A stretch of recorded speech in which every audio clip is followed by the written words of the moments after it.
is Brian Francis. I am the invisible voice inside your head, as always, hanging out here. Whoops, we got Thierry. Thierry's showing up in a lot of windows right now. Nice. I need to close this and then adjust something over here, but we are here today, playing The Messenger, which is a game from Sabotage Studio. I'm really sorry that, for whatever reason, Thierry's face is a bit squished. Sorry, Tiny Tech. I'm happy to be squished. It's all good. Yeah. I'm really sorry. Trying to fix all this. That face looks good at any aspect ratio. Okay, we're just gonna run with this. Nope. Cool. It likes to pop this little. Why is it doing this to me? Skype has found a new way to torture me. This is what you get for a late stream.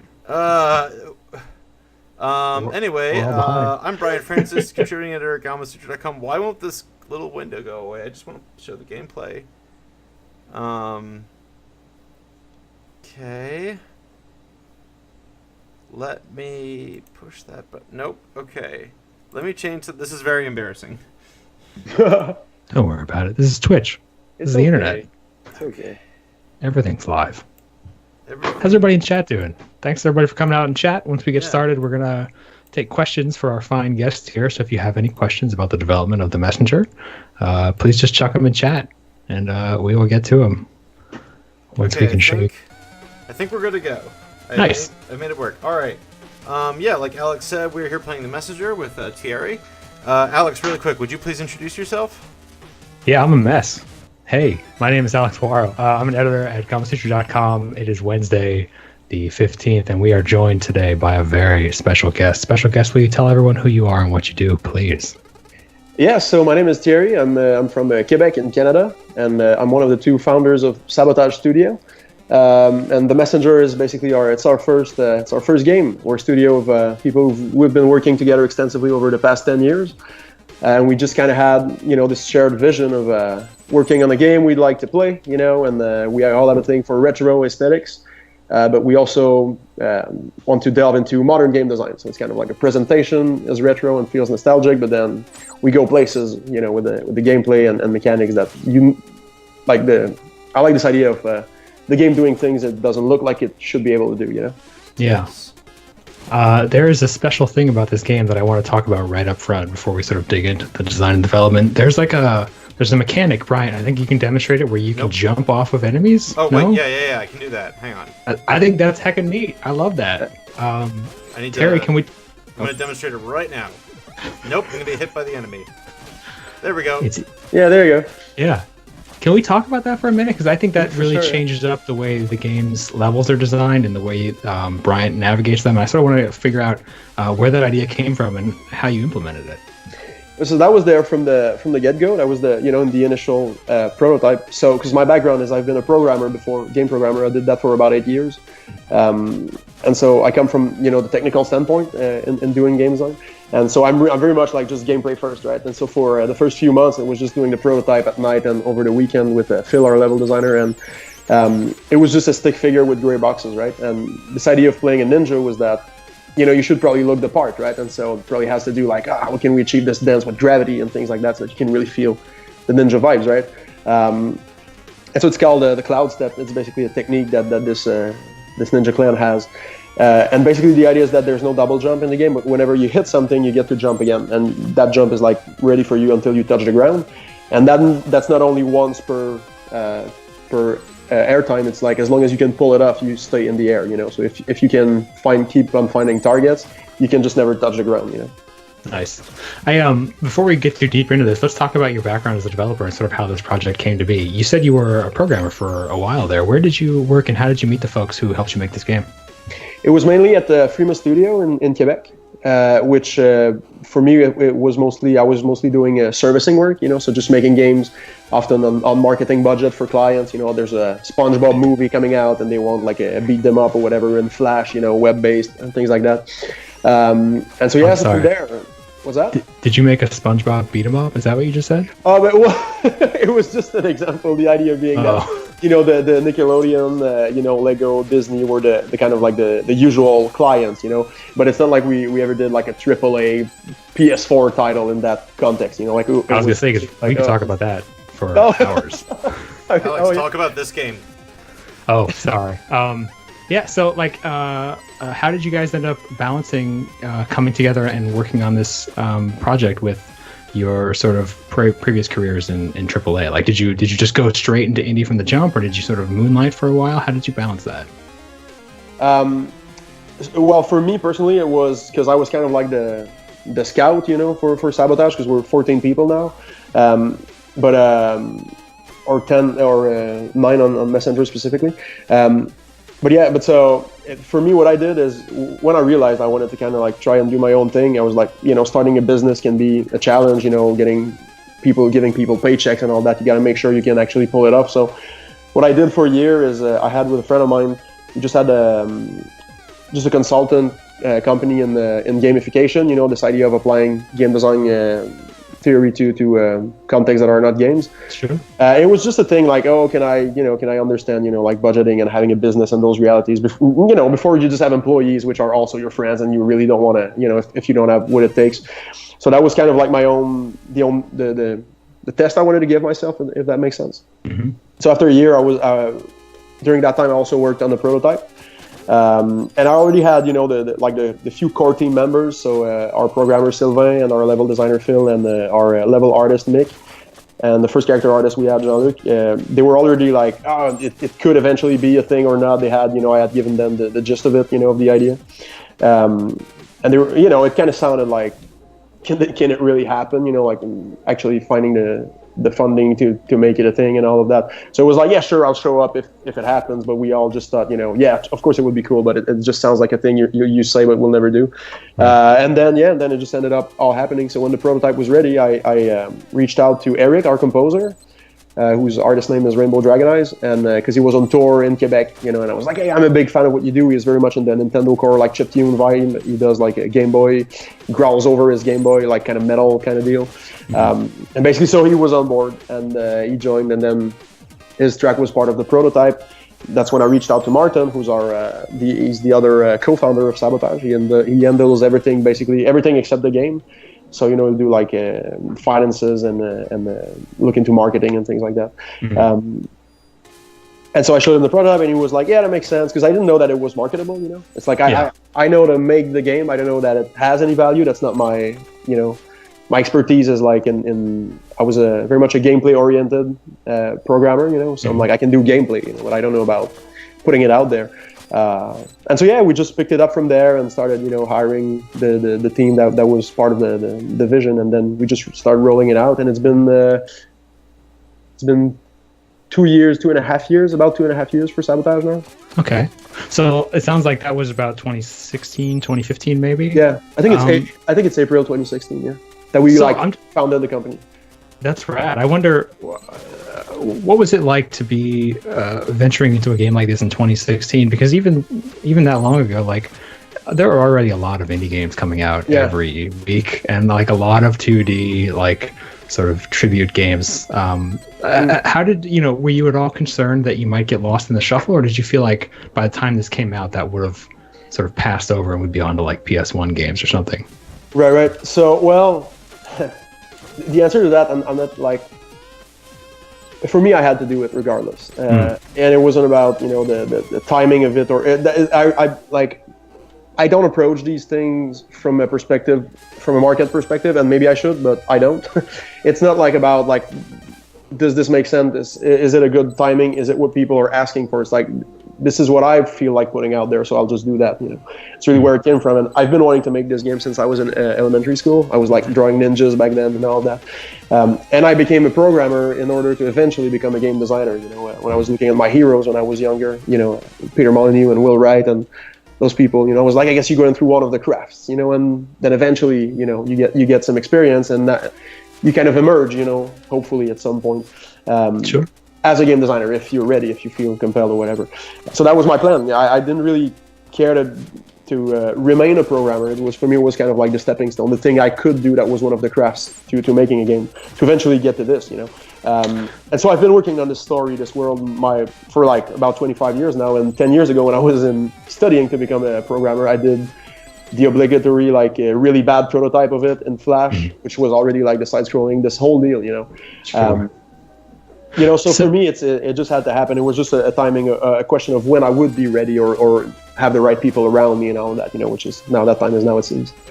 Yeah, that's rad. I think most game developers have ideas they've been holding on to since they were a child. It's not super often we get a chance to sort of talk to them with the final product in front of us. I wonder what, if anything, is still the same in this game from the original ideas you came up with in school all those years ago. Oh, I mean, it's been, you know, that's the ninja.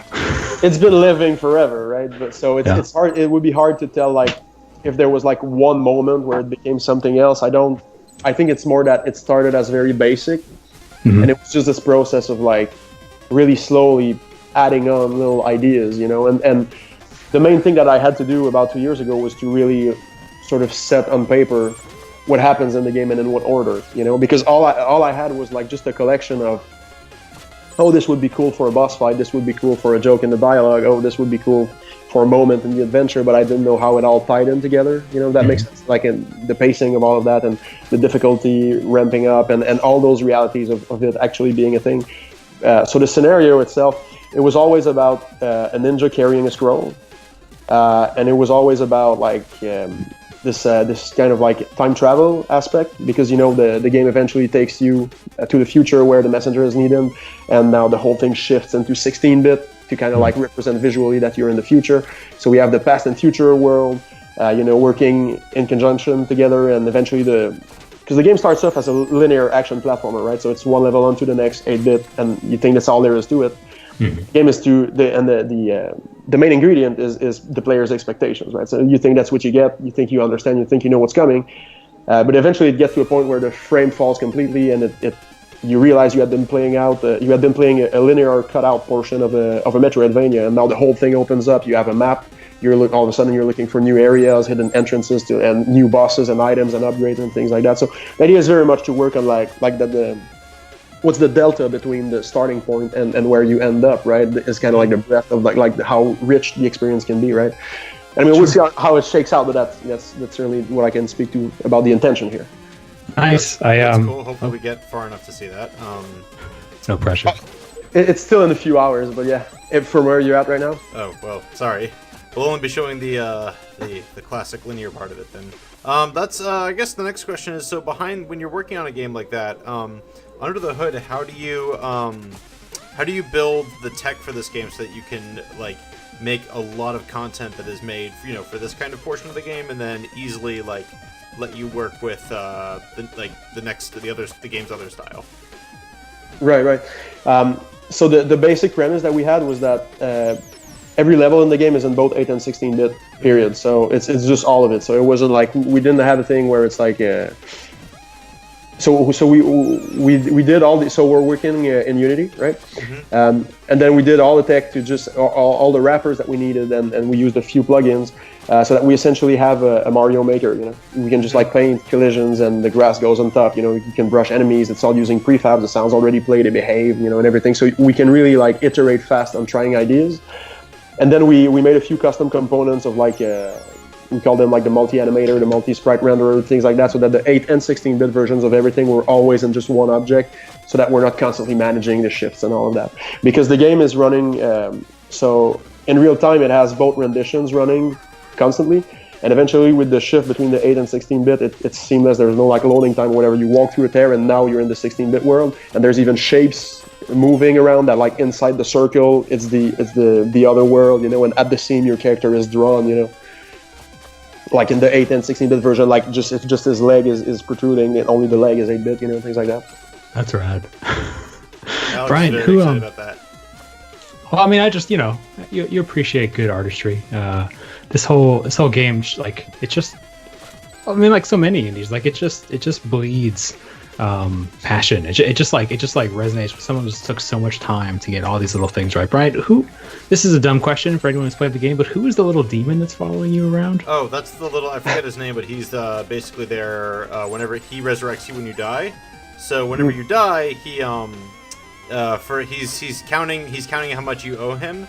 So I don't know if that'll come back and bite me later. But basically, he's like, I'll bring you back to life for a price. And so far, it's mostly just the res mechanics. So you go back to the last save point. Yeah. Die, bonehead. I tell you what, this is also a pretty simple question. And by the way, if you have your own simple or stupid questions, please, by all means, put them in chat. There is no stupid question except for the ones I ask, and we will go ahead and relay them, so you can get them answered. I want to know who designed these levels and what it was like. I don't know, Terry, if you can speak to that directly. But I want to know how you go about fine-tuning a level like this so that it is just challenging, just right. Was it all in someone's head, or did you do a lot of play testing? How did it play out? Well, of course, it started off with a lot of inspiration from classic titles, right? So we have a guy that his name is Philip, and he works full-time. He does exclusively level design. And he's the one, it was just the two of us at the beginning. We started on the prototype together, because I do more the game design portion, so deciding the game mechanics, the gameplay ingredients to each level, and like writing the story and things like that. But he's really like the moment-to-moment gameplay. That's all him. And so we started off with just a few guidelines, right? And towards the latter parts of the project, it was just rolling out the content really fast, right? But getting like a first vertical slice that felt right, that the pacing was good. The gameplay, it was fun, and you could read all the challenge, everything felt fair, we spent probably the first third of the project just, in iteration to figure out our metrics, like how fast the character runs, how many tiles, the jump height, and things like that, the maximum height to your jump. Or, we also have save zones at the beginning of each screen, because there's kind of like this trust thing you got to have with the player, that if you put a spike on the first tile of a screen changing, they'll be like, that's kind of unfair. So from that point on, they're super wary. Every time they change screen, they kind of like stop to make sure there's nothing. So it's like all these little details of making sure that there's the least friction possible, in the game. Yeah. And friction was the big term that we kept using. That like anything that felt like a task, anything that was like just annoying to deal with or felt unfair, we tried to like ease that out. And it's little examples like, because having tight controls was really important, because eventually we want to be looking at speedrunners with this game and things like that. And so little details like if you're running and attacking, your character doesn't stop to attack. It doesn't even slow you down. You can just attack as you go. You can think of Strider maybe. Yeah. And so it's just kind of like doing this job of analyzing retro titles, which which we still play, right? But this time around, it's kind of like we had a reason to kind of break down their systems, and be like, oh, okay, does this still make sense? Or should we rethink that? Because you don't want to fix what's not broken, right? But then you still want to move the ball forward a little bit, Yeah. And so, oh, go ahead. Oh, no, please, by all means, you. Go ahead and finish. No, but I was just going to say that this Quarble, this guy, when you die, right, is a good example of that, of like when I say retro aesthetic and modern game design, right? Because you can't really do lives and continues anymore, but then you still need a penalty for dying, right? So it's like, oh, let's turn that into a character, and let's have a thing where you don't actually die. He just like stops time and teleports you out of the situation, but then you owe him. It's just like a passive thing. It adds flavor to the character, to the experience. He gives you a contextual zinger every time he saves you. I never heard of Don't Shoot the Messenger, things like that. And so it also eases out that frustrating moment when you just died. We can just, that's just funny, never mind, keep going. So we try to think of addressing all the little pain points, anything that can be like irritating when playing, and just gives you control. Yeah. What's the difference, do you think, between a pain point and a challenge? Because I was very turned away from these kind of games when I was younger because of the difficulty. Right. But a lot of that difficulty was a pain point. And I've been playing this, and I've been surprised at how well I've been doing. Because normally by now, I'd be like, if I was a kid, like experiencing this, not as someone who like plays a lot of these games regularly, I would still be back on the first level, like struggling with some the challenges I faced. But this modern incarnation of this kind of game feels very frictionless, like you said. Oh, cool. Yeah, well, so it's very much, and to what you said on the pain points, I mean, yeah, I agree with you totally. It's like the NES hard thing, right, was often that the game actually takes 15 minutes to beat, but then it takes 6 months because it's way too hard, Yeah. And the other thing is it fair? Is it hard but fair? Like, because we all have egos, right? And when we die, we want to try to blame the system. And if there's a way we can do it, then that's what we do. And we get increasingly frustrated, and eventually we put down a controller, right? Whereas if we present a thing where it's always on you, and you always, and I'm not saying we achieve that, but in theory it would be that if we always present something where you have no choice but to admit that it's on you whenever you get hit because you got greedy or you tried to get that extra hit on the boss that was obviously almost done being stunned, and things like that, then you know what you need to adjust to. If you try again, there's meaning in that. You can have an intention that you want to do that time around, and then it's just everything that was.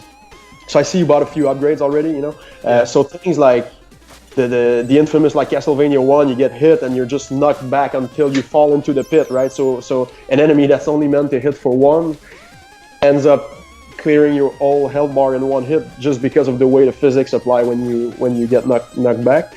So we have an upgrade which is like the air recover. It's kind of like the Street Fighter 2, like you can jump while you're being knocked back, to kind of like recover. So it's like, and all of a sudden then damage boosting becomes a tool because it kind of gives you a double jump, but also since it lets you recover, then you have something to do instead of just contemplating like, I lose control until I touch the floor or whatever, So that moment that would be frustrating of losing control, you have a way to like proactively get control back, And so I think as long as you can just keep that sort of that vibe, right, that you're engaged and your inputs matter and they do something, then you're constantly playing, so it's reducing those wait times, or you're just waiting for the thing that will happen to happen. You can always do something about it, Yeah, that makes a lot of sense. We have a lot of questions in chat. I want to get a couple of them in if we can. I also want to come back to that speedrunning thing in just a minute, but before that, Statuestat asks, the monsters are cool and they obviously have different mechanics. How did you work out how many different types of monsters you needed?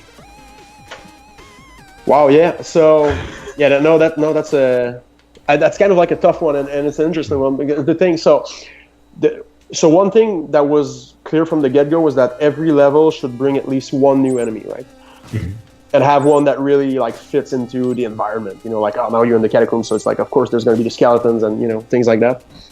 And then it was also to not have their behavior, like every single behavior should have a little something different. Like, this one when you're on the same height, they start moving twice as fast, or like patterns of shooting fireballs and things like that. But as far as the amount goes, the idea was that we wanted as much as we could do without it feeling like we have to repeat. Like, they all look, it's either their shape or their color, and often both. You can tell right away which they are, and it's kind of this notion of please stop me if that doesn't sound relevant, but it's just what came up for me. There's this notion of attention scope, right? Which is, I could ask you to picture 3 cars, right? And you can do that. You can just close your eyes and see 3 cars, right? If I tell you like, now picture like 300 cars, right? That's impossible. You can't do that in one, like you don't have enough RAM or whatever. You can't do that in one picture in your head, right? Sure. So then you got to start dividing. I'll do a group of 15 and forget about it, and then another group, but you can never visualize the whole thing.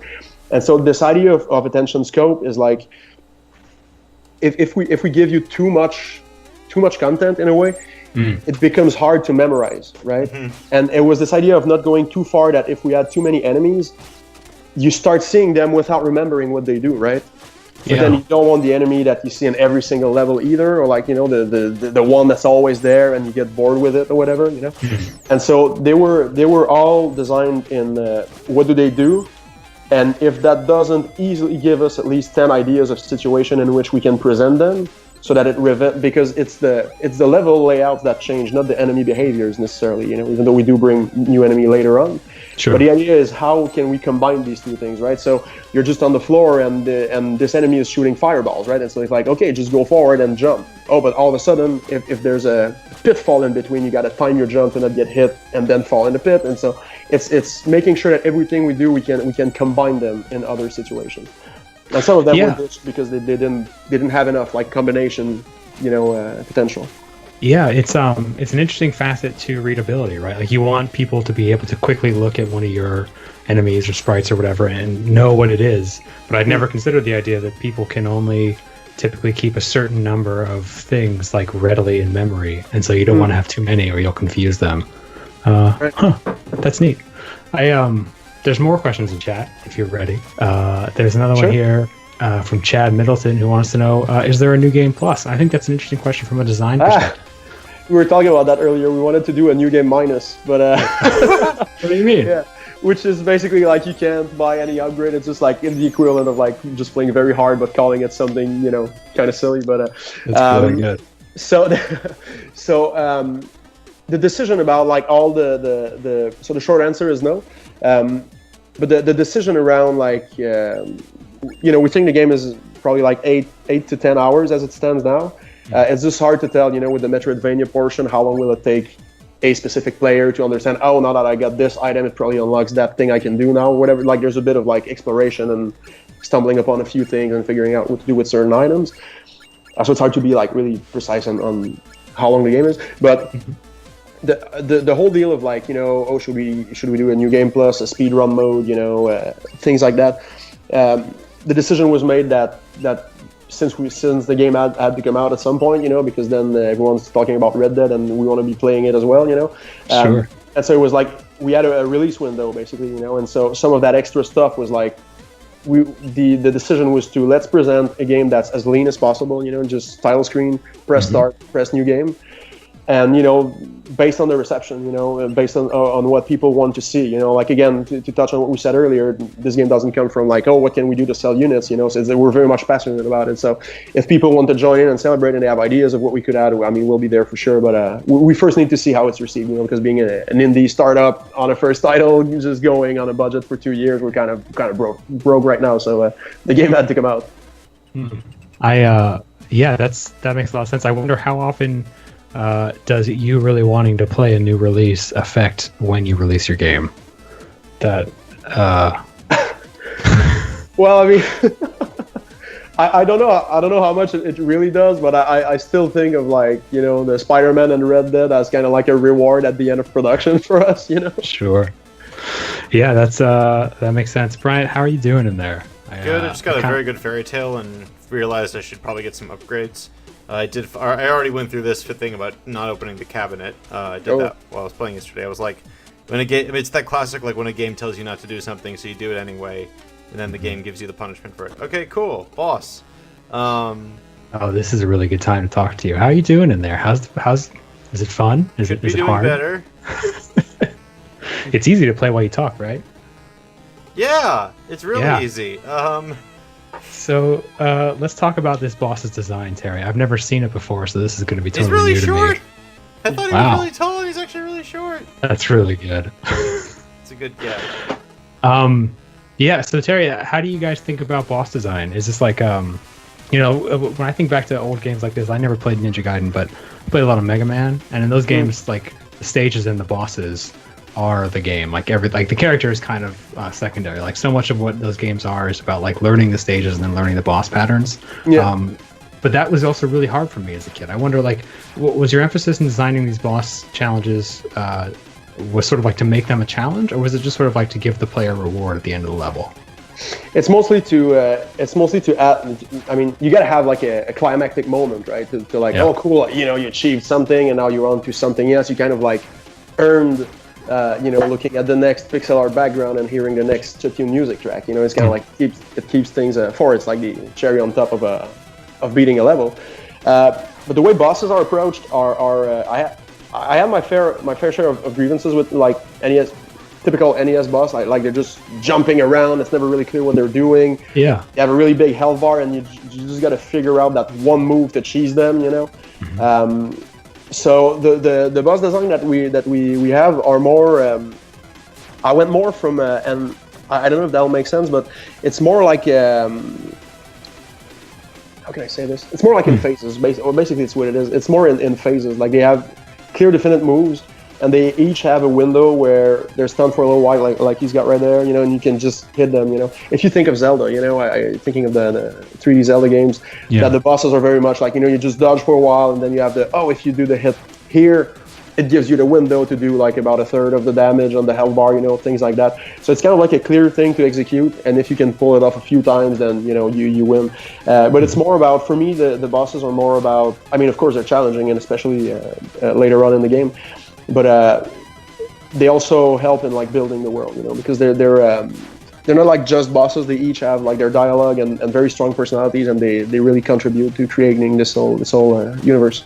Yeah, I wonder, why did you go with a publisher? Why not just self-publish? Like, what was the value to you in 2018 of getting some help with marketing and distribution and all that stuff? Right. Well, I mean, for me from the get-go, it was kind of a no-brainer.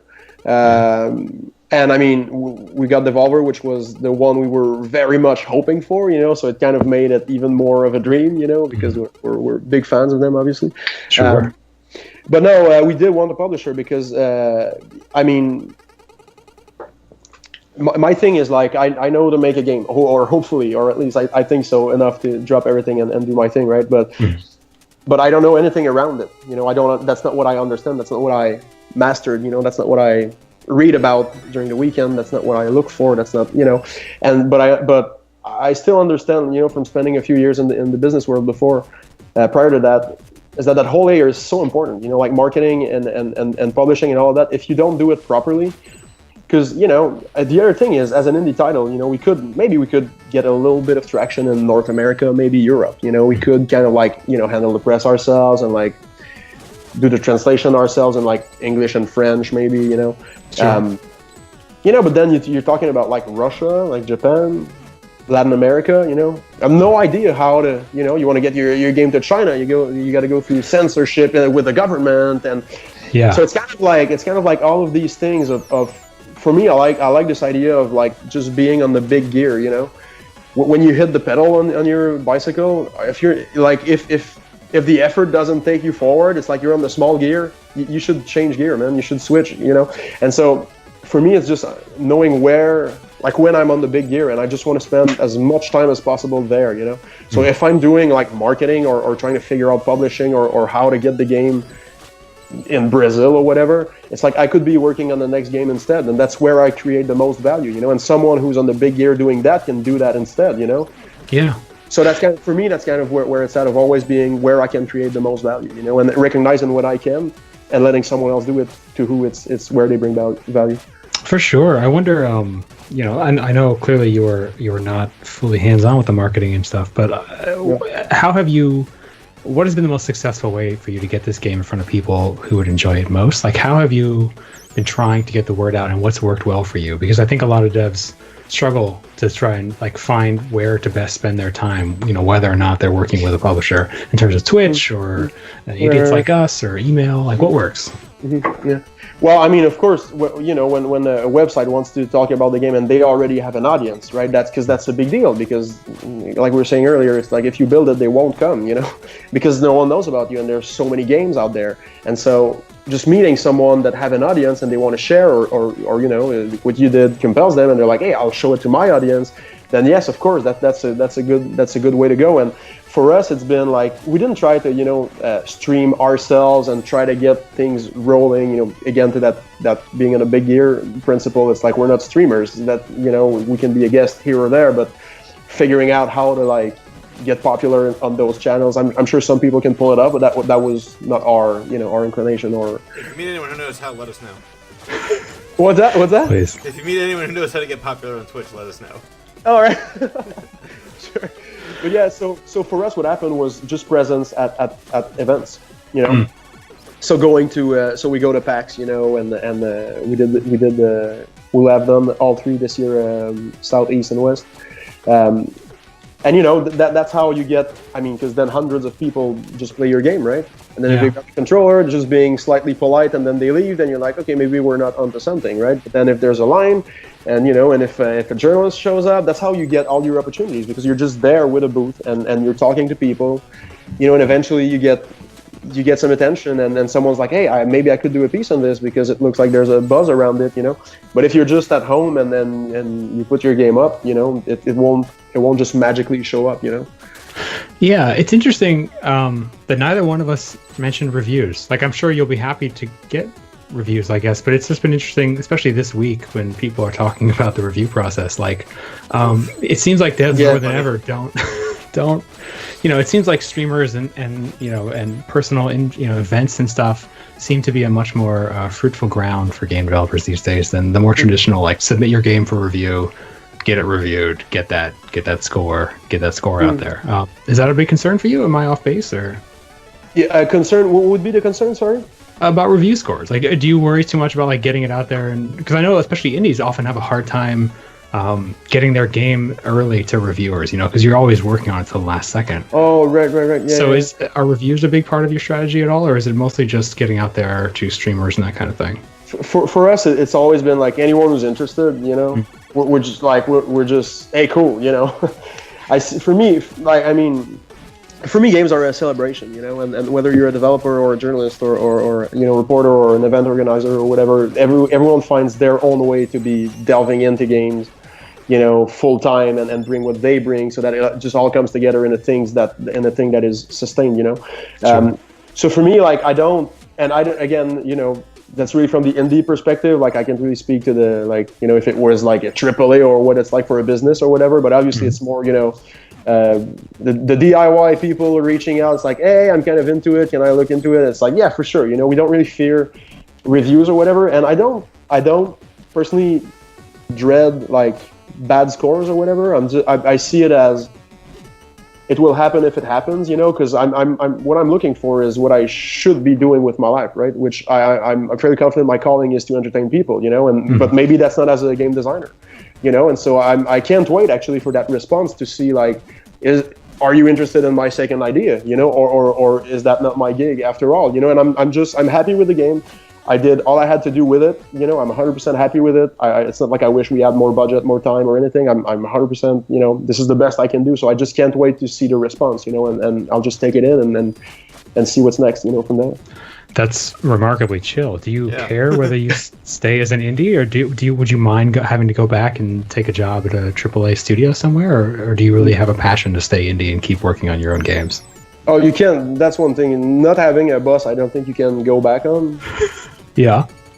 Oh, I mean, no, and that probably actually would be one of the dangers, I guess, of going in, because once it's kind of like getting a car. It's like you're done with the bus now. You got to pay the car.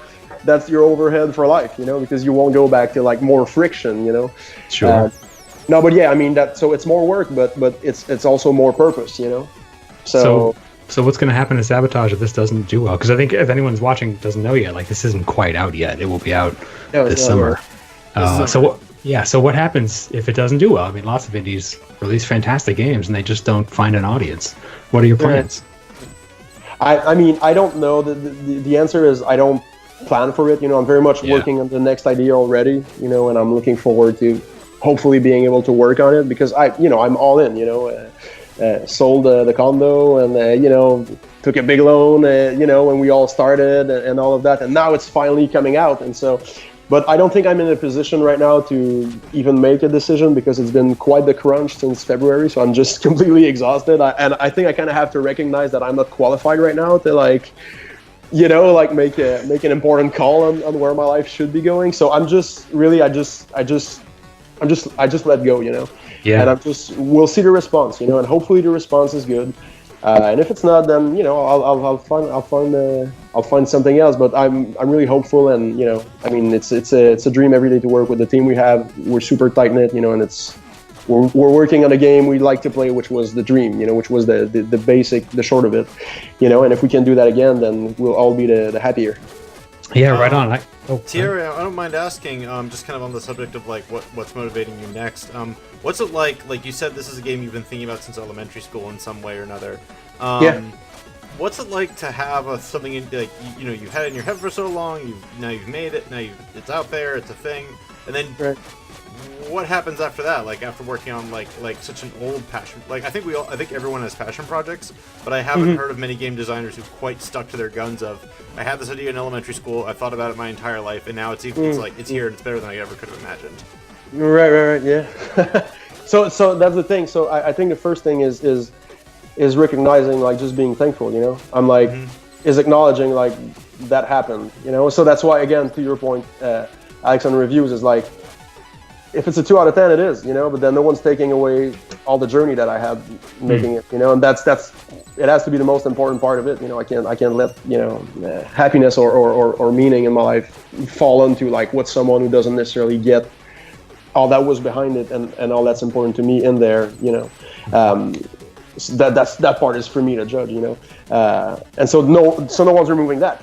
I still had those 2 years with the whole team and put all these jokes into the game that I always wanted to, and do all these things in the game that I always wish a game did, and all that. Nice. But I think I'm missing the question. So you were saying, so the thing is, there's 3 games I've always wanted to make. Oh, good. So it's like That's 2 more until the existential crisis sets in. So that's the thing, is that when we first started the company, so the Messenger was the one that was the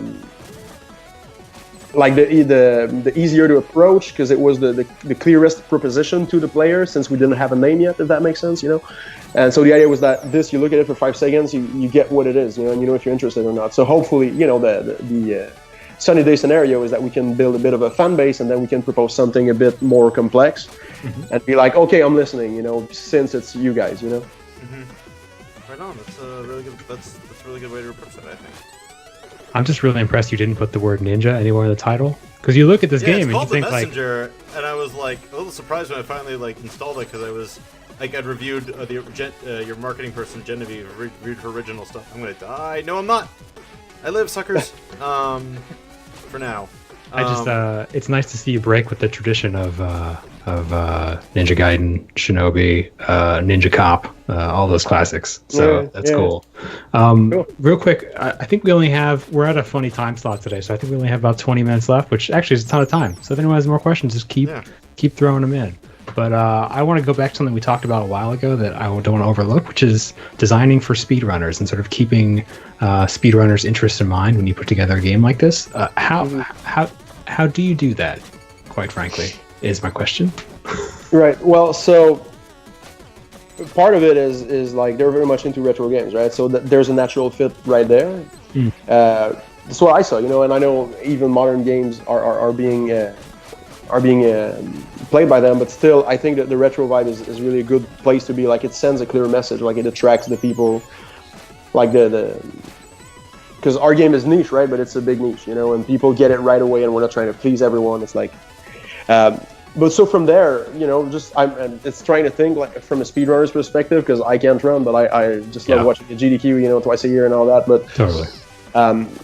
And so the first thing was the controls, right? If you don't have tight controls, then that doesn't work, and then it's everything in the game should be predictable. So it's removing everything that has random, like the infamous RNG, If you have a boss that will take either 10 minutes or 30 seconds to beat, because there's one strategy you can do, but it depends on which pattern the boss picked, then that's probably a bad one, because the speedrunner wants to be able to control their time and not be like, oh, this is the part where I hope I don't lose a minute, So it should always be in their control, Yeah, that makes a lot of sense. Did you just figure that out, or do you bring them in during development to sort of get their thoughts and hear what they're looking for? We're pretty good friends with, there's a speedrunner group called No Reset. They're based in Montreal. And G-Virus ran Axiom Verge last GDQ. And so, it's just, hey, guys, what do you think? And they got keys early, and they would do like the 4-way race all together and try to, really get in the mood and send feedback, But yeah, so, everything that has to do with random elements, and then just giving tools like the cloud step and everything we do. So every level in the game, there's like the basic path that you will take if you don't develop the skill too much of how you can maximize using the cloud stepping in the game, which is our double jump attack mechanic. But then for a speedrunner, there's always, so that's Phil doing that, in the level design. He always also plays the super extra hard path, even in the first screen of the first level, that if you can pull it up, then you can save a bit of time. But then eventually speedrunners will just break everything anyway, so we don't try to follow up with them. We've already seen a few send us footage of a few things they pull off in the game, and it's like, all right, we're not fixing that because it looks really cool and it's hard to do, so just, fair enough, sure, you can have it, As soon as I saw the cloud step mechanic, I wanted to know immediately how you've broken the level to sort of build secret pathways through based on how people jump. I can't wait to see how that plays out with the speedrunning community. Something I want to ask about, just in general, this game gives me strong, I hope you don't take this in a bad way, it gives me strong Shovel Knight vibes. It gives me the vibes of a game that's made by a modern team with a lot of love and appreciation for games from their childhood, but with a lot of changes that sort of reflect what we've learned in the 30 years since, right? I'm just curious, in in working through a passion project like this and spending all this time crunching on it, what have you learned, and how has trying to make this retro send up changed the way you make games, if at all? Well, all right. Wow. Well, so to your first point, I mean, I'll never be, I'll never take badly that you compare it to one of my favorite games ever. You know, I mean, I'm really happy that you would make the connection, because it's very much like it's such a, I mean, Shovel Knight is such a big one. You know, that we're kind of in this position where we don't want the game to feel like we're just trying to do that too. You know, like that it's still its own thing. And for me, it's all about like integrity. You know, I'm like, oh well, since I did my first prototype 10 years ago, and since I've always wanted to make it, I still feel legit making stuff like, oh hey, Shovel Knight, let's do that with a Ninja. That's not the approach at all. But yes, the quality bar was set very high by then, you know, which is a good thing. And I like this idea of the NES that could have been, right, what it could have become, right. And so we also did the trick of adding like 3 to 4 colors in the palette to make it a bit slightly more, you know, any purist will tell you that it would not have run, you know, as is. No, but yeah, I mean, and as far as my so from working in servicing, you know, because it was often like really super tight budgets, and it wasn't really about the quality of the game. It was just about getting it out on time to move on to the next client as a studio and things like that. Sure. So the two things I learned is, the first one is I never ever want to work on something I'm not passionate about ever again. And also it takes about at least twice the budget and time I thought it would take to make it. Yeah, at least. Because of that polish that you want to, like, it's your baby. It's not just like, hey, we're done, let's move on. It's like, no, let's make this not good, let's make it great. Let's make it the best we can do it, right? Do you mind? And so that means redoing everything 5 times, you know? Yeah. Sorry? What's the difference between something that in this game that wasn't polished and like the way it is now? Do you have any clear examples of like this wasn't polished and now this is polished? Well, I could send you a screenshot of the first prototype where we thought we had like, oh, here's a 8-bit game. This is awesome. And it's like, nah. You know, the character isn't really cool. Now we have a pose going on that's pretty cool. It looks like he's carrying a cross with like the scroll and the sword on his back and things like that. And, you know, it's just all those little details, and just replaying those boss fights and all of that, you know, and getting the music in, and then all the sound effects, and for everything to feel right, you know. And it's all those, it's a lot of it is just like rhythm, pacing, and dosage. Like at first it was much more like Ninja Gaiden, I would say, whereas it wasn't like per screen so much with a clear objective every time. It was more like just keep going forward, and there's an onslaught of enemy, and it was more about like just timing your attacks, right? And then we figured out, you know, along the way that, that's not the most interesting way we can approach this, because with the cloud step and everything, it's cool to be able to like picture a path you could try to take, and then trying, and then that reward of pulling it off, you know, and things like that.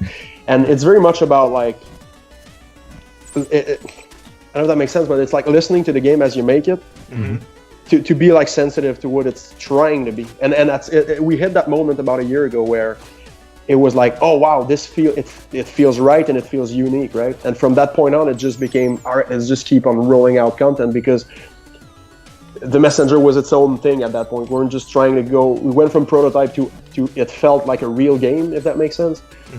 Almost overnight, you know, just during a review, it hit the team. It was like, okay, we have it now.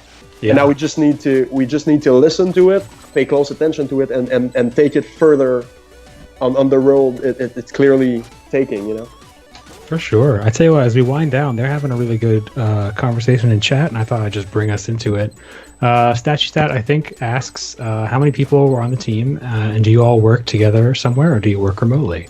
Someone on the team is already in chat answering, but I'm just kind of curious, why don't you talk us through how you work as a team, and whether it's important to be together, or do you find it easy to work remotely? How does it work? So the short answer is we all work together, and I think it's really important for us, the way we have just the vibe, you know, in the office, and a lot of things that happen, you know, in the project, or when we decide like, hey, let's just go really hard tonight to get more done and things like that. These are all things that emerge naturally from the vibe that we have and that we develop, and this bonding between everyone. And it's also that, like, I mean, every 5 minutes, it's like, hey, can you come look at this? And then a discussion starts, and someone else stops what they're doing, and like, well, I thought of this or that. and like easily 90% of the polish and the production value that came out of the game arose from those little moments of not like just executing and ticking the boxes, but actually looking at it, having a challenge, trying something else, until everyone is happy with it, really, because we're all, because that's the thing I mention often. It's like, yeah, I'm the creative director, but obviously everyone is creative, like the animator is creative, the programmer is creative, so anyone can pitch in, and everyone has a good gut feeling on what a good game can be, and so it's really the getting together of all these minds, and then the end result is, the best answer to that is the game itself.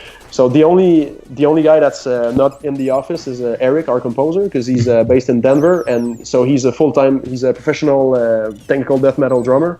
So he's always on tour, and he's like just composing out of the boss, and so he's very much in touch with us on the channels that we use to communicate. But he's the one that's not at the office with us. You didn't say this, but did you say a Tygo death metal drummer? Technical. Oh, okay. I was thinking those giant drums, and I was like, they do Tygo death metal? That sounds amazing. That would be great. Wow, technical is awesome. Congrats, Alex Houston. It's a new genre. Nice. That must exist already, right? That's too good to not have. Not be real. Yeah, I think that's especially notable if you're paying for your office space, which I assume you are, right? Like if you're putting out that outlay every month or whatever just to get people in the same space, you must value it. Yeah, absolutely. We have got to. No, we don't. It's only 3:20. I'm like way off time today. Yeah, you're you're just like trying to wrap it up, Alex. Yeah, well, I'm used to being done 3 hours ago. Sorry, Brian. Yeah. How's it going in there? You seem really good at this Pretty good. game. I'm making some advances, just being patient with myself and my platforming abilities. Die, wizard. Fine.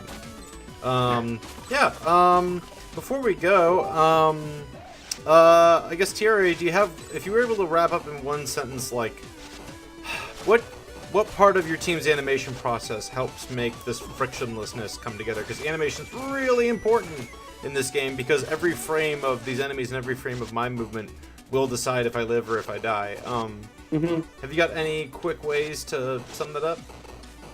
So you mean like the controls? No, like say the character animation or these attack animations or the death like anything, like the individual like movements that help communicate things. Mm-hmm. Oh well, yeah, okay. So of course, it is every. The first is that every enemy has a very distinct shape and color, so that you learn them and you can tell how they're going to behave. Again, back to that notion of attention scope, right? And it's very much about the anticipations being very strong everywhere except on your character. Because you remember playing the first Tekken, like you hit and it just it never connects, it seems. And so there's a lot of anticipation in the animations on the enemy, so that you can read that they're about to do something. But then on your character, that's the opposite, is that the bulk of the animation's timeline is like the out animation. So the moment you press, you actually connect your hit, and then the rest of the animation lets you read that you just did an attack, whereas the enemy will have a big anticipation, before it hits. And then everything that has to do with movement and things like that, it's completely driven by the code first. There's never a moment in the game where there's a single animation in the game that has to end before control is given back to you. Cool. So that if you're moving, it always goes, so frictionless. So when I die, it's my fault. Well, that's the intention. Hopefully when like you die, just it's now. your fault. Yeah, it should be. Yeah, that was a good answer. Thank you. That sounds like it'd be really challenging if you're running two instances of the game at once, right? Like that 18-bit version and that 16-bit version on top of each other. Am I crazy? Was that actually just not a problem at all, or was it tricky to keep that kind of animation stuff like on point while also having the ability to switch? So we went with metrics for that. So basically, the guideline was that for the 16-bit, every animation it has double the frames just to make them smoother. But then the timing is the same because there's twice the frames, but it also plays twice as fast, right? Oh, okay, yeah. And so any animation that has an event, like the moment. So if you're the 16-bit ninja, the moment where your hit connects is on the timeline is at the same moment. You just had double the frames before so it looks smoother. But for the timing of the gameplay, it's 1-to-1 at all times. So it's just like more in between, basically, to go to animator terms, it's more in between frames, just to make it smoother. But the frames, the important frames, that the key poses, that where you understand the movement, where when he starts flipping, when he starts going downward in the jump, all of that is the exact same timing. Man, I'd like to see that. Brian, could you, in the next 5 minutes, could you just get like 5 hours in? Cool. Yeah? Yeah. Is there a password? Turner? We talked about this beforehand, but we decided that it'd be better for me to actually learn how the game works and not die a lot than trying to do stuff I couldn't do. You're like legit good at it now. I'm impressed. I'm kind of good at it. I'm okay. No, we're all watching and we can see. You're very good at this video game. Terry, how are you feeling about launch? You're pretty close, right? You mentioned you've been putting in some extra hours recently. How are you? How psyched are you? Like, what is your mental state as a human being? Is kind of what I really want to know. This could get deep really fast. But I mean, so it's kind of a mix of. I mean, I don't think I've ever felt so much purpose, because it's like, wow, it's just the coming together of like, all those wasted days and all those hopes and dreams, and so now it's finally about to come out, and executed on that with a team that's just amazing, and we're all flying together to PAX West, to be like, hey, and so no, it's like, I mean, good times ahead, and it's finally over. But yeah, the main thing I have to do now is sleep, and it's not just me, by the way. The whole team, we've been because we had a good meeting, and I think it was in February, and it was like, look, guys, we can't be out past this date, so what should we do? And it was right before we were just about to have to deal with Devolver and all that, and it was like, what do we do with the game?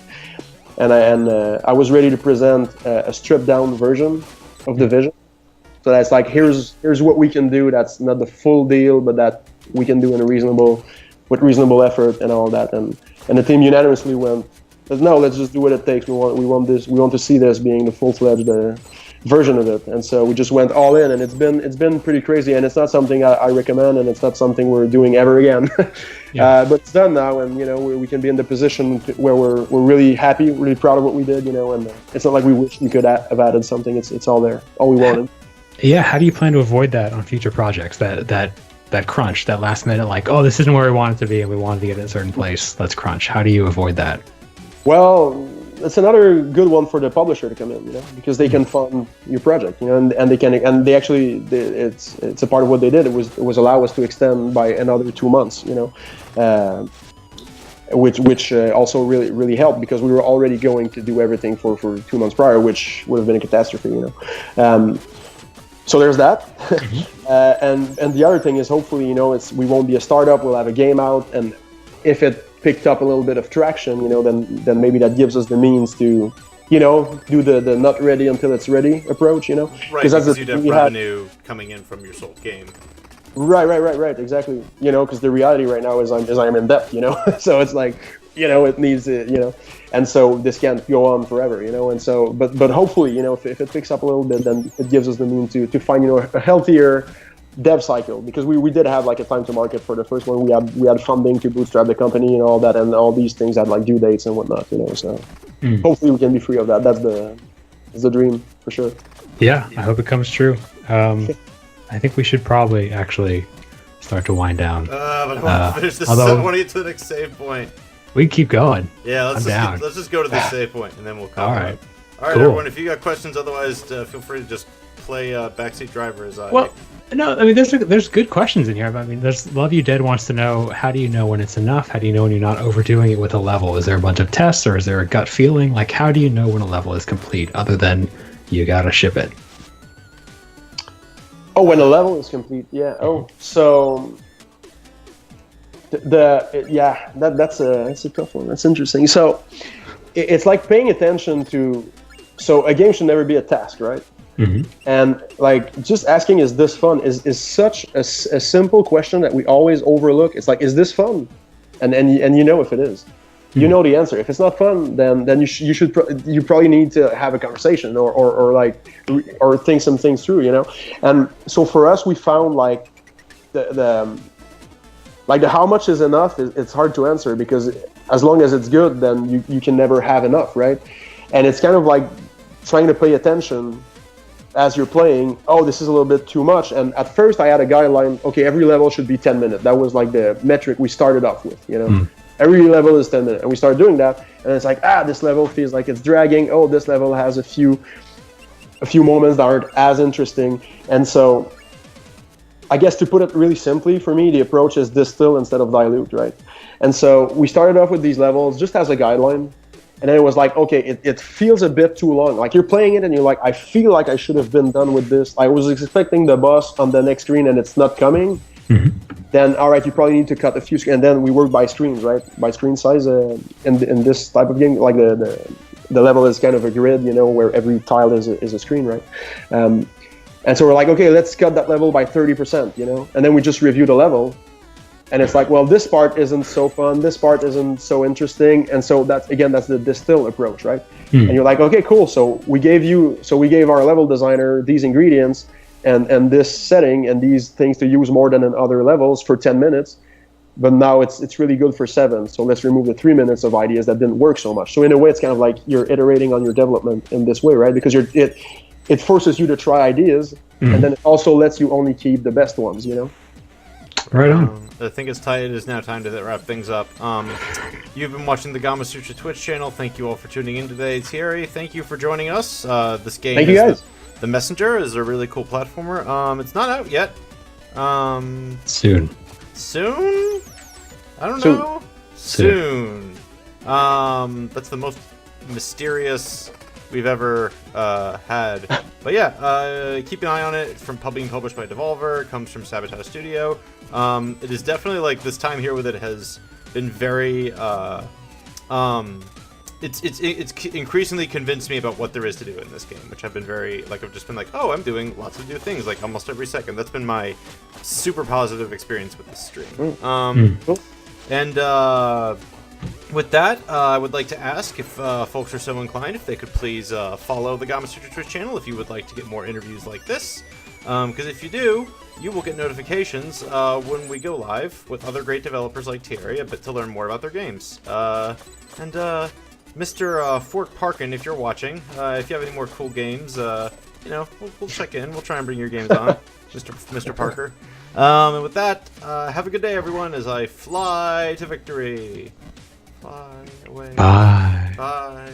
Bye. I don't know Nothing what to say about this game other than it's got a good ninja.